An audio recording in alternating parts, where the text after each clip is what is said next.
Hello, and welcome to Stage Screen and In Between with Helen. I'm HELEN Proimos. Thanks for tuning in.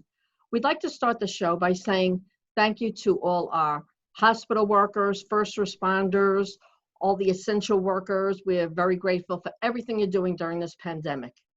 Today, I have with me a very special guest. She is so very accomplished. She is the Nassau County of New York Film Commissioner.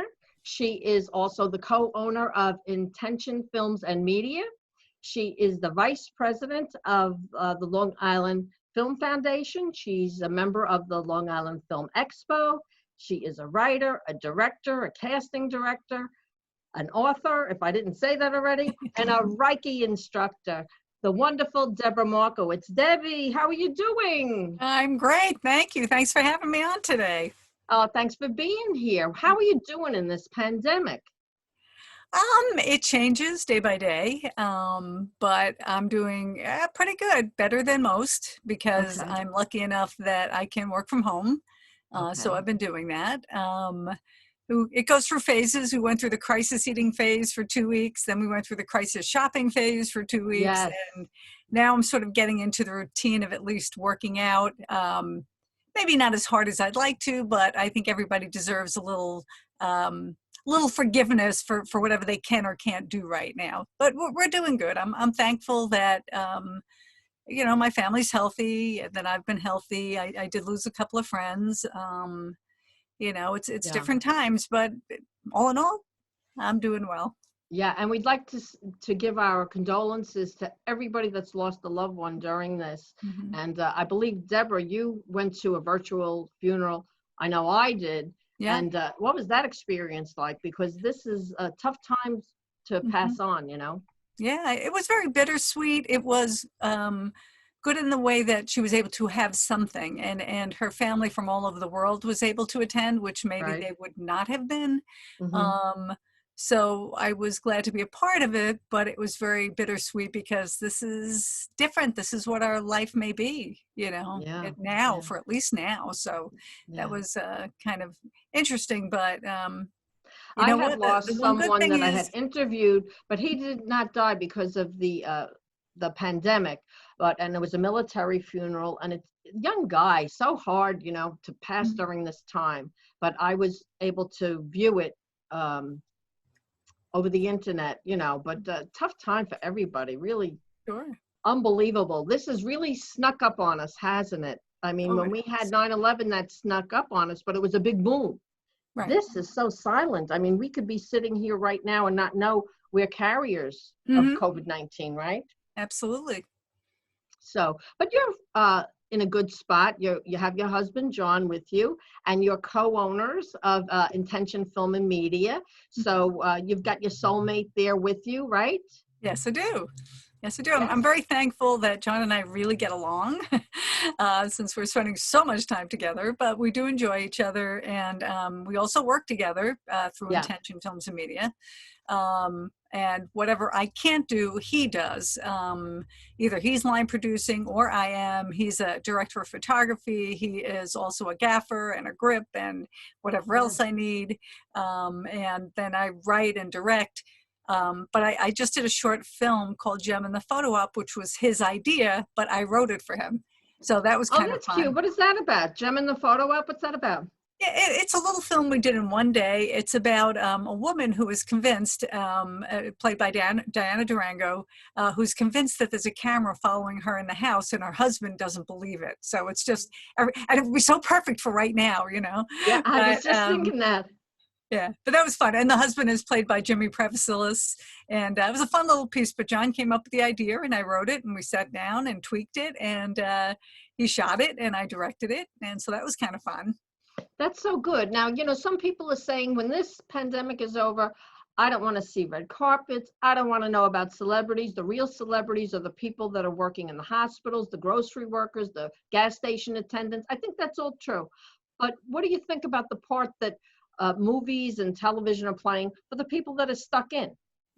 Well, you see, they're both obviously really important. The healthcare workers and the essential workers, the first responders, they're keeping us alive.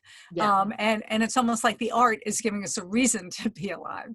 yeah. They're keeping us healthy, they're risking their lives. And yet, when you're stuck in the house, whether you're by yourself or whatever you're doing, sometimes it helps to have a good show to watch, to take you out of what's happening. And sometimes that's what helps you keep your sanity and feeds your soul. So they're both really important. But of course, yes, the essential workers and the healthcare workers absolutely deserve the recognition that I hope they get. Now, what do you think about keeping track of time? Because I actually saw a clock instead of saying, 12 o'clock, 1 o'clock, 2 o'clock, it's saying Monday, Tuesday, Wednesday. Mhm. Like, which day is up?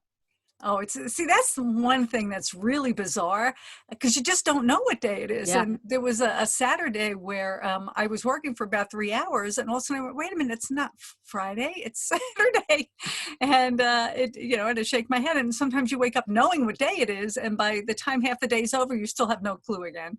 I know, So it's I'm kind of keeping track of the time of the day because I'm cooking breakfast, lunch, dinner, preparing, and my schedule, it keeps me very busy actually, digging up all my old recipes and Googling new ones because I'm tired of my own cooking. Mhm. But now your husband, John, had a cute list of things to do to keep you sane. Do you Mhm. remember some of them? Yeah, I mean, you start with get up and take a shower, brush your Yeah. teeth, brush your hair, because people are forgetting to do that, you Get out know. of your pajamas. Yeah, maybe get dressed. I've been living in yoga pants, but you make a meal, and Listen, like you said, you're listen to cooking. listen Yeah. to music, sing a song, something, right? Yeah, I didn't. The funny thing is, when my daughter turned 18, I basically said, "That's it. I'm done. I'm done cooking. I'm just going to make movies from now on. I don't have time to cook." Well, I'm cooking now because I'm home, and it's kind of Yeah. fun, you know. And we've had in New York, we've had bad weather, a lot of rain, cold weather, and it's cozy to cook. It's a good Yes. thing. Hmm. Now, as speaking about music, you're doing something with a drum circle. You want to explain something about that? Is that to give you more energy, make you relax? What is that? Well, there's different reasons for different drum circles. Some are just for fun, some are just for community, which are definitely good things. The one I do is more of a spiritual aspect, where you drum in unison to different intentions. One is to send out love to the world. The other is to heal something in somebody, whether it's physical or emotional, or psychological. You pick somebody who's important to you, and in your mind, you send them intentions, positive intentions. And then the third one is something we want to heal in ourselves, where maybe Hmm. to give ourselves more strength, or maybe we're sick. And then the last one is basically just gratitude, because if you, there's always something to be grateful. And if you focus more on the gratitude than you do on the things that are going wrong, your vibrations, your energy, your positiveness will start going up. If you focus on everything that's wrong all the time, your energy is going to go down. And it doesn't mean that you have to be blind to what's happening, but you just can't let it take over everything that you do. Do you think there's any positives that's going to come out of all this? I think there has to. I think that there's no way everything that's happening right now can't be happening for a reason. It must be happening for a reason, between obviously the pandemic to Krakatoa is erupting, to fires in Australia and fires in California. And there was just a tornado in the West and a hurricane in the East. And it was just like, okay, there were locusts in Africa. It's like, this is everything that could go wrong is happening. So Yeah. basically, we have to sit back and evaluate, what are we doing wrong? And Yeah. part of it, because I'm very much a believer in that your feelings let out a certain kind of energy.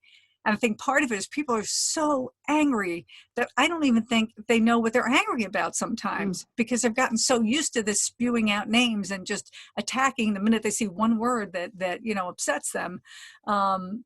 That we all have to learn to sit back. And I will give out information about something if I find something that's a total untruth, or I do find a truth.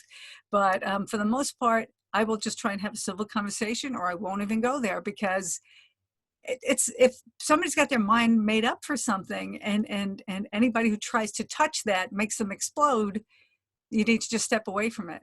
Somebody needs to Yeah. almost diffuse them. Yeah. It's Well, on the bright side, the air is a little cleaner, And I'm getting about 3 weeks to a gallon on my gas in my car. Yes. Same here. So now, tell us something about some of your projects. You have a lot going on. You have things that are in festivals, going to go to festivals. Mhm. Tell us what you're doing. Okay, well, I have when I started the pandemic, when we started, I had 5 films in post-production. I was supposed to film 2 more, which I didn't, but that's given me time to work on the post-production. So Gem and the Photo Op, the one I just spoke about before, has gone out to a few film festivals. It just won something at Brightside. I think it won Best Horror. Yeah, Best Horror Short at Brightside. And it was submitted to 2, 3 others I'm waiting to hear about. And some of them have been pushed back, the film festivals. And Confidant, I just finished, and that was submitted to 2 film festivals. So I'm waiting to hear about that. Living Like Kings, I'm waiting to see the next cut of that. And then we've got my feature, Only Woman in the World, that's in post. So we're still working on editing. And then my series, Couple of Guys, which we have 2 episodes edited, and we're working on the 3rd, and I just have to go over them one more time, and if it looks good, then the editor is going to send it for both composing and also for post sound, and hopefully by the time this is over, I will have all 5 projects completed. Wow. Now, what is the Only Woman in the World? What is the premise of that? Only Woman in the World is a drama about an up-and-coming female director who, as her career starts to take off, has some issues with her live-in partner who she's been with for many years. And she meets this actor who she's known through the business, who really basically he inspires her to keep creating better work. And so there's this tug of war between those 2 relationships, and is this actor really helping her, or does he have other motives in mind?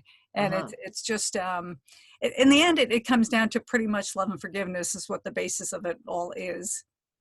That's good for these times, right? Yes. Now, if the film festival, Long Island International Film Expo, goes off, that's in July. And what are the slated dates for the Bellmore Movies, 222 Pettit Avenue, Bellmore, New York? We have July 10th to the 16th is what's slated right now.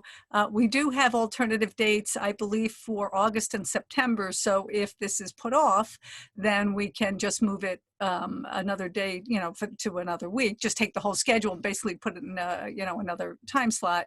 Yes. If the last resort, if we have to go virtual, we will. A lot of film festivals did this year. We're hope to have ours, and the Bellmore is 350 seats. So if we can do it, but we have to do it by social distancing, we can do 75 people per screening if we have to, and just, That's stagnate. Right. And have the 6 feet distance. Right. So now, do you want to give a shout out to some of the talent in your projects? Sure. I'm really thankful between all my projects. Couple of Guys is working with Lucas Hassel and Sal Rendino with the stars. Abigail Hawk from Blue Bloods plays Lucas Hassel's sister. Brian O'Halloran is in it. Noelle Diane, Diana Devlin. Kieran Sheehan. I don't know why I keep forgetting him. He's one of my best friends, but he's from in Phantom of the Opera, right? He was in Broadway Phantom of the Opera. Great voice. Yeah, for 300 performances in both New York and Canada.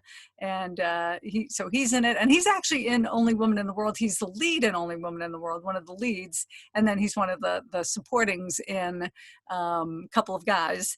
And he plays completely different character. He's from Ireland, but he has an Irish accent in Couple of Guys. He plays Aidan McGlynn, but in Only Woman in the World, he does not have an Irish accent. He's from New Jersey. And he plays Jay Spencer, who's an actor. But so he's very versatile. So we have those. I've got Artie Pasquale is in Only Woman in the World. From The Sopranos. That's great. Yeah, Artie's great. He's so much fun. Chris Cardona is from Only Woman in the World. Bianca LaRue, Kieran, who I had mentioned. Abigail's in both movies. Deborah Twist. Deb Twist, thank you. Yes, absolutely. Deb Twist is in it. Max Tamarkin, Christian Kyber, Kerry McGann, Heather Britton O'Scanlan, Mitch Robertson, Kevin Brown is in both projects. Yes, Kevin Brown's in both projects. Deborah, did you ever think about writing a play? I do. In fact, that's one of the things I was starting to do when this all hit, and everything just, I couldn't focus. But yes, I want to take more than likely my screenplay for By Blood, which is a short film that I had done. That's won awards for best screenplay, best acting, all kinds of things. And I thought that it might be nice to turn that into a screenplay. So that's actually probably one of the things I'll do next, and maybe hold it at, there's a couple of small studios out here, and just do it for like 4-day run, just to do something I haven't done before. So that's a possibility. Now, you're also a Reiki teacher. What is Reiki? It's Reiki, actually. Reiki is an energy medicine. You have to get trained for it. I've passed the 1 and 2 certifications. Basically, it's trying to make it sound so it won't sound wonky, but it's a discipline where basically it's a hands-on technique, or it doesn't necessarily have to be hands-on, where you're sending energy that you're channeling from somewhere else to the person to try and heal them, whether it's mental or physical. Doesn't mean you're going to get on there with major lung damage and wake up and be healed. It's not, it's not that kind of thing, but it's basically to clear your channels, your meridians in your body, so that healing can be promoted. Or if you're having a hard time with something and you really need clearing, sometimes that will be enough to do that. Oh, okay. So you're very into self and spirituality, and you're very in tune with the cosmic sense of things, right? Would you say that? Yeah, I'm very interested in it. I hope to always get more attuned all the time. I'm always learning. I'm studying some shamanic courses because I'm one of those people who I will go to alternative medicine before I will go to Western medicine. We tend to have better diagnostics, but I've had a lot of success with going to different alternative practitioners. Like, I haven't gotten a flu shot in 15 years, and I've never gotten the flu because I get treated I've never had one, and I've never had the flu. Yeah. So I get treated that way, and I don't have to get the injections, and yet it keeps me clear. I was treated twice for COVID, alternatively, but like he even said, we don't know what this is yet. So I'm going to treat the base of it, because that's all we know. And then hopefully this will, if you do get it, it'll be a non-event. Let's hope. So yeah, I just ordered online. I did not have a thermometer that you take your temperature on your forehead. I've ordered that. And I've also ordered, it's a clip that goes on your finger that they use in the doctor's office. It checks your heart rate and your oxygen level. And I read something that I thought was interesting. It says that if you see your oxygen level going down and you're not feeling well, it could be COVID. And to maybe let your doctor know, because by the time your oxygen level is very low and they would have to intubate you, I don't know if I'm pronouncing that right. Yeah. That would be problematic. But actually, if you see your oxygen rate going down, you might be able to go to the hospital and just have them give you oxygen, Yes, because absolutely. if you wait too long, that's not good either. So, this is a learning experience for everybody, Yeah, it's horrific. Some people don't even know they have it. Some people get over it fairly quickly, and some people have a really hard time. And of course, we know there's a very high, even though the percentage of the mortality rate is low, it's so contagious that there's still a tremendous amount of people that are passing away. Yeah, I know I cut down my grocery shopping from every week to every other week. And when I know I have to go the next morning, I toss and turn all night. It's on my mind that I have to go into the supermarket, wear my mask and cover up the gloves, etc. And I take every precaution. I do the 6 feet. They say that might be an old standard. That might be like a 30-year-old thing. It might be more like 12 or 16 feet. But, it's cause for stress just to go food shopping. I mean, we take so much for granted. But on the bright side, we do have electricity, we have running water, we have communication with people. Imagine being stuck in and not being able to communicate, like all lines being down, no running water. It could be worse. There are states that have had tornadoes. I mean, Lord forbid, right? On top of everything. Absolutely. So, you count your blessings. So, Deborah, let me ask you, in your free time, what kind of movies do you prefer? Do you like a comedy, a mystery? What's your thing? Good question. I like a little bit of everything. Right now, I'm watching a lot of TV. Like I loved Peaky Blinders. Really enjoying. We actually went back to watch The West Wing, which I'd never seen before, which is Okay. brilliant, brilliant, and we're enjoying that. I like sometimes I like fantasy stuff. A lot of times I do like dramas. I'm in love with Outlander. Outlander is just amazing to me. It gets a little goofy sometimes. It veers a little bit too much into the romance genre, but for the most part, it's addictive. And so we're in season 5 of that. I love Manifest that's on regular TV. As far as movies, one of the best movies I've seen is, and I hope I get the name right, I think it's Bad Time at the El Royale. I think that's the name of it. Something like that, but it's phenomenal, and you don't know how this film didn't win everything when it was out. So it's just very stylized, and it's just brilliant. Everything about it's brilliant. So we'll just put on a different movie and take a chance, and they don't even have to be new necessarily, and we'll find a gem that's incredible. Like Can You Ever Forgive Me, I think was the name of it, or Will You Ever Forgive Me, with Melissa McCarthy. Phenomenal. And I remember it was out in the movies, and it was mostly in the indie art houses, and we just said, let's take a look. It was brilliant, so it's that's another thing that keeps us going. We do our work during the day, and then at night we sit on the couch with the dog, snuggled between the two of us, and she snores and sleeps, and we snuggle and her. you pamper her, and that keeps you very busy. Love her. She's so cute. I know. She has good walks and everything with you. Do you ever watch any of the old TV shows? What were some of the TV shows that may have inspired you when you were growing up? What did you love? Do you remember? That's a good question. When I was younger, high school, probably junior high school, I really loved old movies. I loved Portrait of Jenny. I loved Marx Brothers movies. I loved horror movies. A huge thing for horror movies when I was younger. The Beast with No Brain, or whatever it is. I mean, all these other crazy swamp creature, all these other crazy things. And I would watch them with my brother, and we would shut the lights off and hold each other's hand and just watch these. And they're not even scary now. They're hilarious. But yeah, I know. When you're young, they're terrifying, but I love that stuff. But mostly I love the old musicals, Fred Astaire and Junior Rogers and Gene Kelly and, everybody else. So I would stay up. I had a little black and white TV in my room, and I would watch, The Late Show, The Late Late Show, The Late Late Late Show, and probably contributed to my insomnia later on. I was just not sleeping, but I couldn't get enough. And now I'd watch them. I'm like, wow, these are so not politically correct in any way. Yeah. Oh, they really bash the women. The women, I mean, they get in the backhand, shut up or I'll teach you something, really. Yep. Absolutely. James Cagney. So these are better times in some ways. I know we were watching the other night an old James Bond movie, Diamonds Are Forever. So we've come a long way as far as even special effects and things like that, you know. Yeah. Absolutely. But still, the talent is there. Who was your favorite James Bond? Do you remember? Do you know? I mostly watched. Did Sean Connery, Roger Moore? Yeah, I watched them. I don't know that I had a favorite. I think Daniel Craig is pretty awesome. So I like watching him. I haven't seen all of them. I used to go to the movies when they were first in the movies. I can't remember all of them right now. Live and Let Die. I remember, was it Live and Let Die was one of them? I seem to remember seeing that in the movies.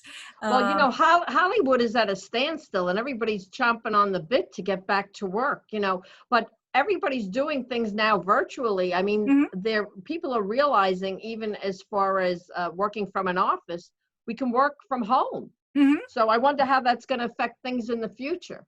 I don't know. I mean, I'd be very happy working from home. But you get a little lazy in the way that, first of all, for most days, I'm sleeping better than I ever have, and more than I ever have. And then there's days I'm still up at 2 or 3, and I can't seem to go back to sleep. But there's days where I go to sleep at 9 or 10, and I'm out until 8 or 9 the next morning. I get up at like 10 to 9 and just like walk to my office in my bathrobe and start working because it's right across the hall. Yeah, it's right there. It's right there. So I don't know if that's the best habit, but I could get used to it. It certainly has made people step up to the plate really quickly. Dr. Phil and all the big shows, they're all doing things virtually or on Facebook Live, Yep. So Absolutely. Debra, do you want to shout out some websites, because we're almost out of time? Sure. If somebody wanted to get a hold of you, or find out the schedule for the Long Island International Film Expo, if it's still a go? What Sure. are some websites they can find out things on? Okay, for the film festival, they can go to longislandfilm.com, longislandfilm.com, and you can find out everything about the film festival or the Long Island Film and TV Foundation. For the film office, they can go to Nassau County NY.gov/film, and they can find out about locations and forms to fill out for filming in Nassau County. And for our own films, they can go to intentionfilmsandmedia.com, intentionfilmsandmedia.com, and find out, they can see trailers for all our films and find out what we do, and find out when the screenings are and whatnot. Oh, okay, that's good. Well, Deborah, you stay safe with John. And what's your plan for this week? Do we plan ahead anymore, or do we just wing it? There's no plan. I don't even know what is today's Sunday. Okay. Oh, we need that clock. Sunday, Monday, Tuesday, Wednesday, I don't right? even know. I'm going to pay some bills, and maybe with any luck, I'll write a little bit later. But I know, and everybody was grateful. Those who have gotten their stimulus checks, I'm glad for them. Those that are still waiting, you'll get them. And, it keeps everybody going a little bit, right? A little bit, yeah. A little bit, everybody, this is new territory for everybody, Yes, absolutely. So I want you to stay well, and regards to John and the family. Give Gracie a little kiss for me, and have a great week. You too, Helen. Stay safe. Thank you so much for having me on. Thank you, Deborah. Thank you for being here.